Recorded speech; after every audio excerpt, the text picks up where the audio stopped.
es Brigitte Wooding, soy la directora de OPMICA.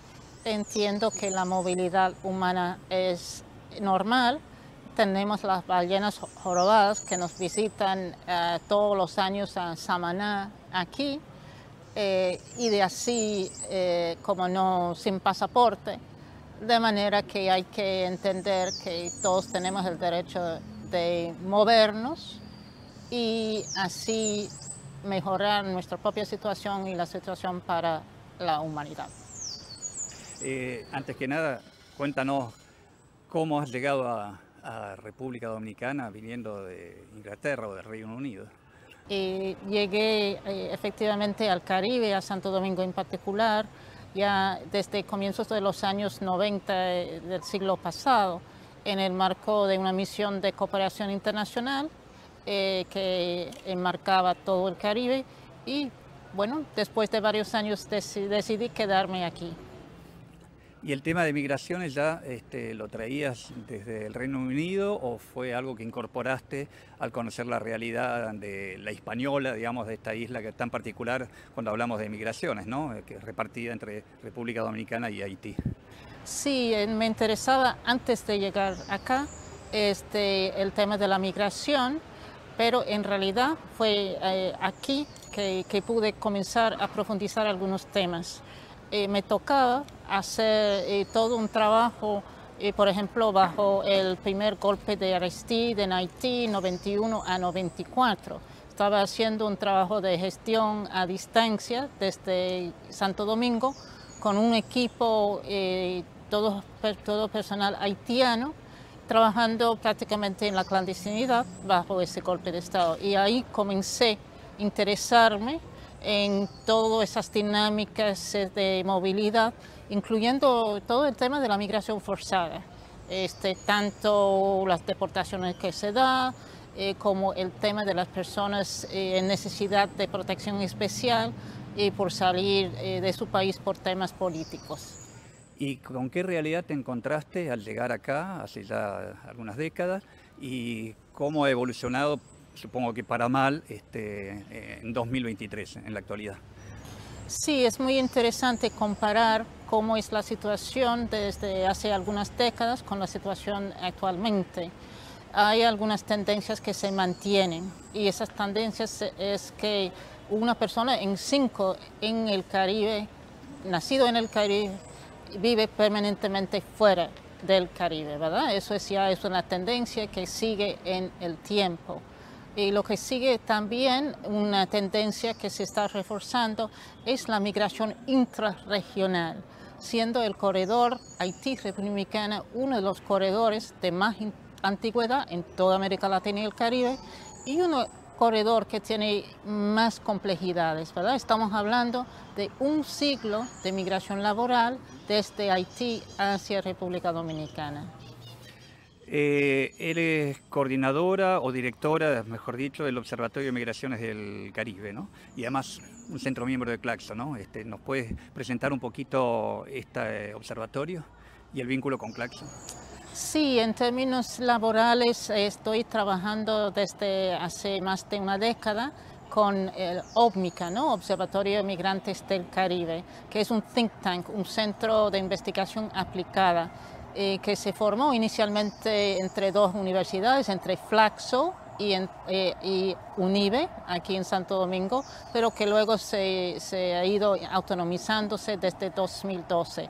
Lo que hacemos es investigación sobre temas que tienen que ver con las dinámicas migratorias que afectan el país, la isla y en efecto todo el Caribe insular, con miras a mejorar las políticas públicas, o sea, en su elaboración o en su aplicación, para que sean más respetuosas de los derechos de las personas migrantes. Trabajan desde una perspectiva de género y enfoque de derechos. La perspectiva de género en tema migratorio nos interesa particularmente, nos afecta a todos particularmente, así que te pediría un poquito tu visión sobre ese aspecto, digamos, de las migraciones relacionadas con el género y más en una región como esta, en una isla como esta, donde se suma el origen afro de gran parte de la población, ¿no? Sí, Ópmica en efecto trabaja desde una perspectiva intersectorial, ¿verdad? Pero sobre todo enfocando una perspectiva de género, un enfoque de derechos. ¿Qué quiere decir eso en la práctica? Por ejemplo, hemos hecho estudios sobre la violencia hecha contra la mujer migrante desplazada en tránsito en la frontera. Hemos hecho estudios para tratar de medir el nivel de riesgo a la patria para mujeres que viven en bateys. Y últimamente hemos dado un giro para reflejar y estudiar todo lo que es la problemática de acceso a salud pública para las personas migrantes, pero sobre todo las mujeres.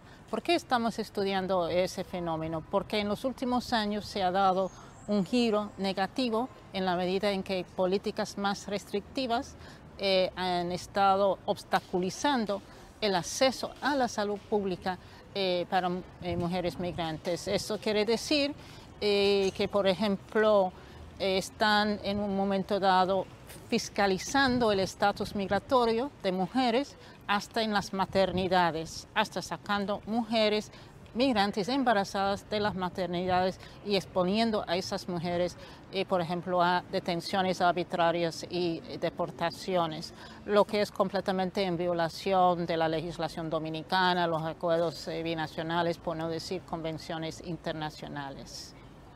Ya que eres europea, ¿no? ¿Cómo piensas, cómo se ve desde Europa toda esta realidad, digamos? Porque ellos tienen obviamente su propia problemática, sabemos lo que ha pasado todos estos últimos años en el cruce del Mediterráneo, el drama migratorio, el drama de otros países también que van hacia Europa Central, pero ¿les interesa, se preocupan, hay alguna sensibilidad en Europa por lo que pasa tan lejos de ellos? Sí, es interesante constatar que en Europa sí están preocupados por lo que pasa en otros lares. Como sabemos, tiene sus propios problemas, tiene una serie de dificultades para gobernar las migraciones como en sus propios territorios, pero sí, lo que hemos constatado es, por ejemplo, que la Unión Europea tiene una mirada muy especial para Haití y República Dominicana, porque República Dominicana ya comienza a entrar en los programas de cooperación, tomando en cuenta que Haití desde cierto tiempo ha estado en esos proyectos. Y lo que constatamos es que están interesados en esas dinámicas migratorias transfronterizas, que es un tema que nos interesa sobremanera, ¿verdad? Entonces sí, hemos visto que tiene cierta sensibilidad en términos de apoyo financiero y en términos de tratar de intercambiar buenas prácticas y las cosas que más bien no han funcionado en términos de la gobernanza, una buena gobernanza de las migraciones. Seguramente has estudiado temas migratorios en toda América Latina. Bueno, en el continente tenemos la frontera más caliente, que es la de México con Estados Unidos. ¿Cómo se estudió esa problemática en particular, ¿no? Además que todas poblaciones generalmente de Centroamérica y de otras regiones del Caribe también, que van hacia el norte. Sí, en términos del trabajo nuestro, lo que intentamos hacer es enmarcar lo que está pasando en el Caribe, en la isla, dentro de esas dinámicas más amplias. Y lo que sí nos queda claro es que por diferentes motivos la migración haitiana, en particular la migración forzada que se da hoy en día, es la migración que desde nuestra perspectiva está más expuesta a vulneraciones de derechos, a estereotipos negativos, ¿verdad? Y eso se puede ver en términos de todos los países que han estado acogiendo estas poblaciones. Eso se puede ver hoy en día entre República Dominicana y Haití, en que el año pasado tiene el volumen más alto de deportaciones que jamás hemos visto, ¿verdad? Pero eso se puede como equilibrar con el hecho de mismo bajo el proyecto, la administración Biden siguen haciendo deportaciones. La administración Biden ha hecho más deportaciones, por ejemplo, de personas haitianas hacia Haití que las dos administraciones anteriores combinadas, ¿verdad? Entonces son problemáticas en que hay cada vez menos actitud de hospitalidad, hay cada vez menos ese uso de Cartagena, ¿no?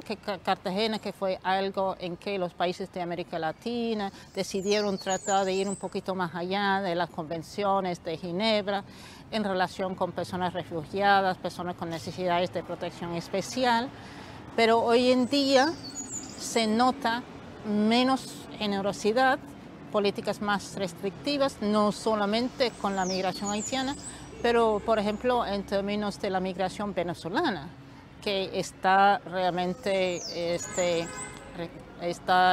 encuentra por todas partes de América Latina.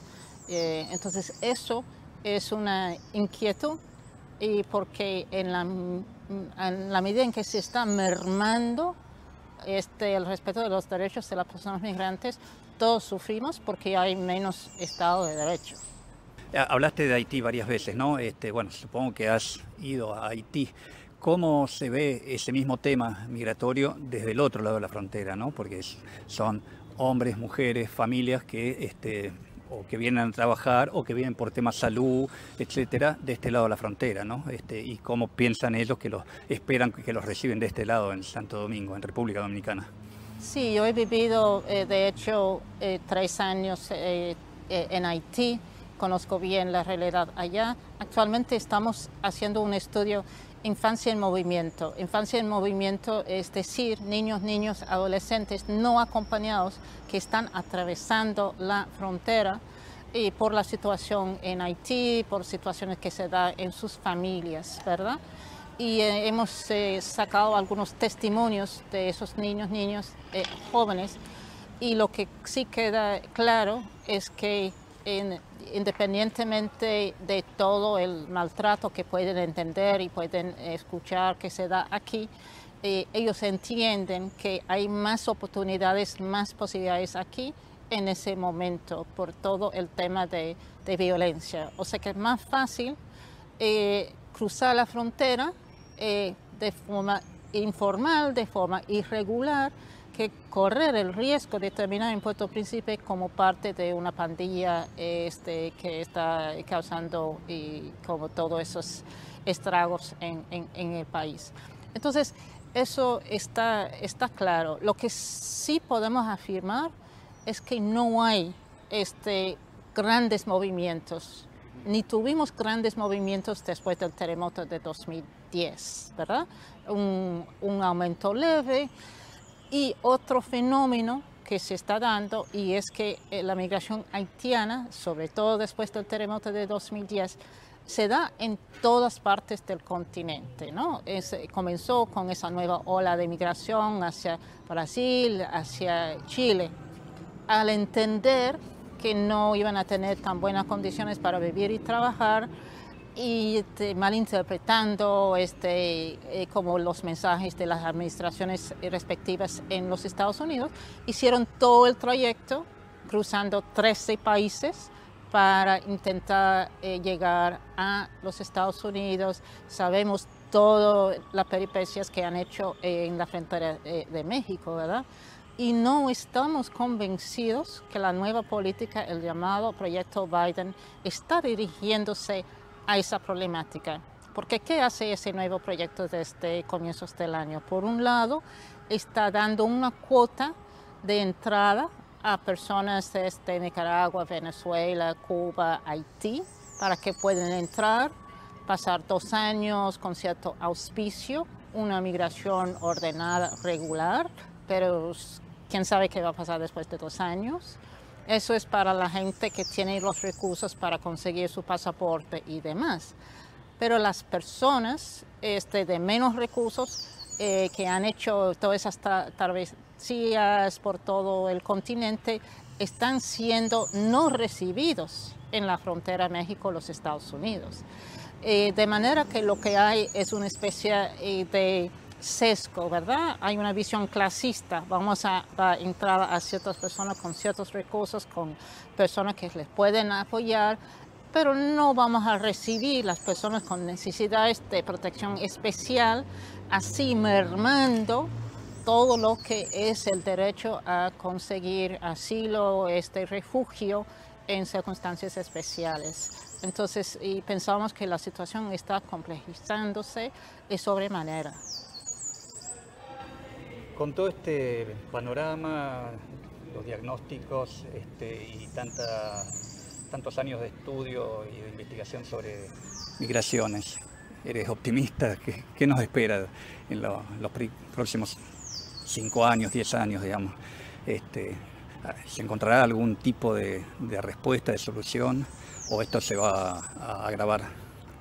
En términos de las perspectivas, ¿qué podemos esperar en los próximos 5 años?